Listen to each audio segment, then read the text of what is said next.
कि दिल धड़काता, क्या बात, कि दिल धड़काता केहू के प्यार में, केहू के प्यार में।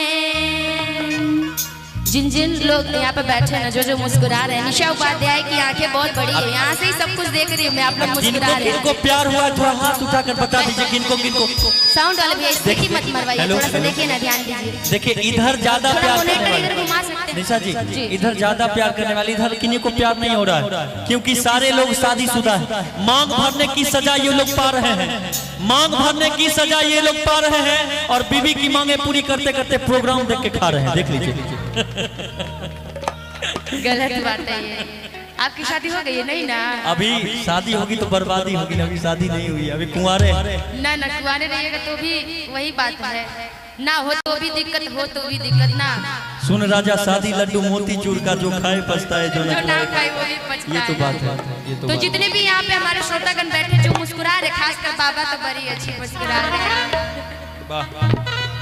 बाबा पर लगे कि दिल धड़काता, कि दिल धड़काता केहू के प्यार में, केहू के प्यार में। कि दिल धड़काता,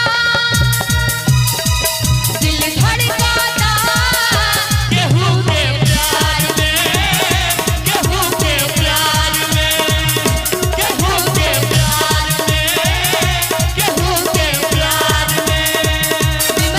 मन मस्त भइल विमल सिंह जी की तरफ से फिर से 100 रुपए के नाम बहुत बहुत धन्यवाद। के बस्ती में मन मस्त भइल बा मस्ती में, दिल बैठल प्यार के कस्ती में। मन मस्त भइल बा मस्ती में, दिल बैठल प्यार के कस्ती में।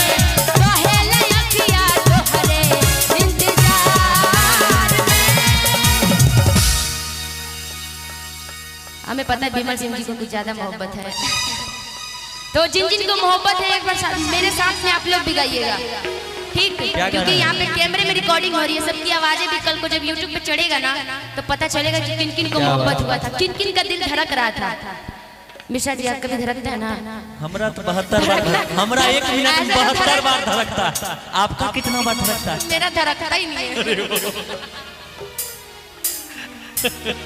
आपका 74 बार नहीं 76 बार बोले।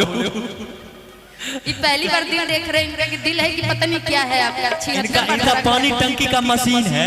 ठीक है, थोड़ा सा धड़काइए इसको, ऐसा कि कैमरे में भी आप लोग का जाए दिल धड़क, इतना तेज धड़के। दिल धड़काता, दिल धड़काता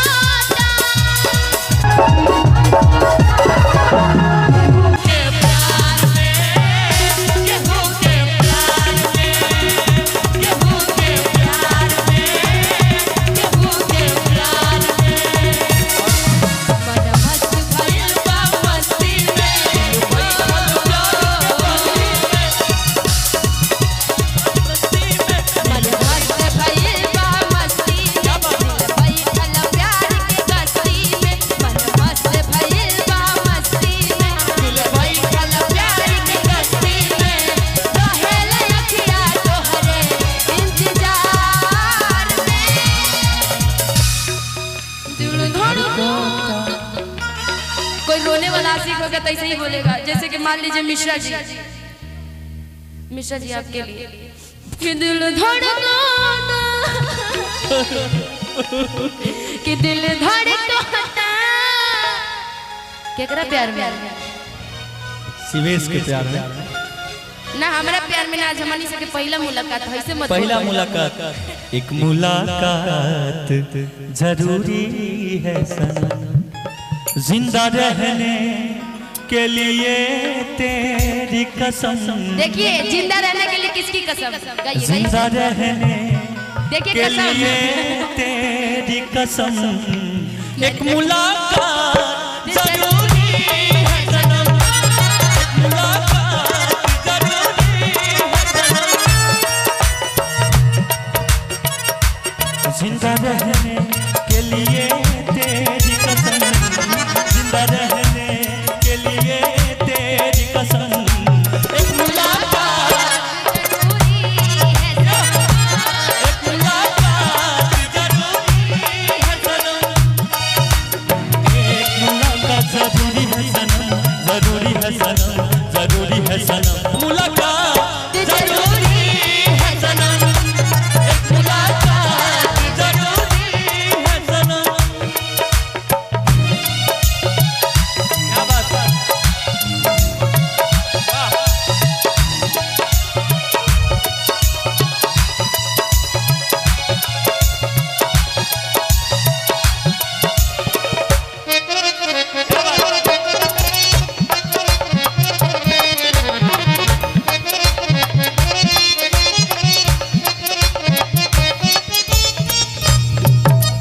हमारी तरफ देखिए, तेरी चाहतों ने ये क्या गम दिया,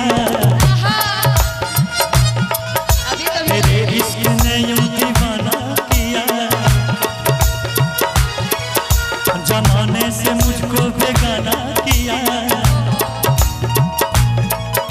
दीवाने तेरे प्यार में बड़ा ही बुरा हाल, करा हूं तेरी राह में न हुस्न ख्याल, करा हूं तेरी राह में न हुस्न ख्याल, न हुस्न ख्याल है, मुलाकात जरूरी है सनम, मुलाकात जरूरी है, मुलाकात जरूरी है सनम, जिंदा रहने के लिए तेरी कसम, जिंदा रहने के लिए तेरी कसम, एक मुलाकात जरूरी है सनम, एक मुलाकात जरूरी है सनम, एक मुलाकात जरूरी है सनम, एक मुलाकात जरूरी है सनम, एक मुलाकात जरूरी है सनम, एक मुलाकात जरूरी है सनम, एक मुलाकात जरूरी है सनम,